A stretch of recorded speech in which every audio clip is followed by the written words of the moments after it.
నువ్వు యేసు ప్రభువాన్ని అంగీకరించి మందిరంలో చేర్చబడి ఇది కులానికి మతానికి చెందిందని పెడచెవిని పెట్టకుండా నీ జీవితంలో నీవు అంగీకరించినట్లయితే ఈరోజు యేసయ్య నీతో మాట్లాడుతున్నాడు. ఈ బలమైన వాక్యము వర్తమానము ద్వారా ఆయన నిన్ను హెచ్చించబోతున్నాడు. ఈ వాక్యం నిన్ను హెచ్చించిద్ది. ఈ వాక్యం నిన్ను ఆశీర్వదిస్తుంది. ఈ ఆజ్ఞని నిన్ను బలపరుస్తుంది. ఈ వాక్యము లేకుండా, ఇదిగో వాక్యానుసారమైన జీవితం లేకుండా నీ జీవితంలో అద్భుతాలు అతిశయాలు కావాలంటే జరగదు.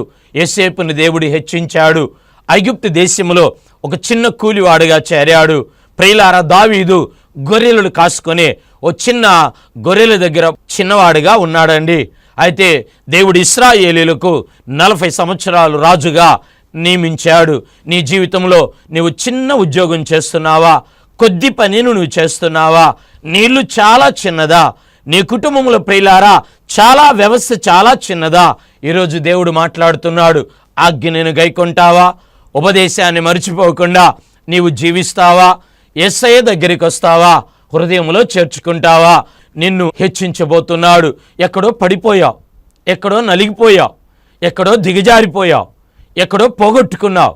దేవుడు మరలా నిన్ను మొదటి స్థాయిలో యవనస్తురాలా, నాతోటి దైవ సేవకులారా, నిన్ను దేవుడు హెచ్చించి నిలబెట్టబోతున్నాడు. నేను నిలబడగలుగుతానా?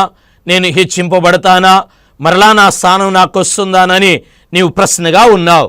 దేవుడు ఈ దినము నీతో సిద్ధపరిచి ఈ కార్యక్రమం ద్వారా మాట్లాడుతున్నాడు. హెచ్చింపబడబోతున్నావు. నిన్ను హెచ్చిస్తాడు.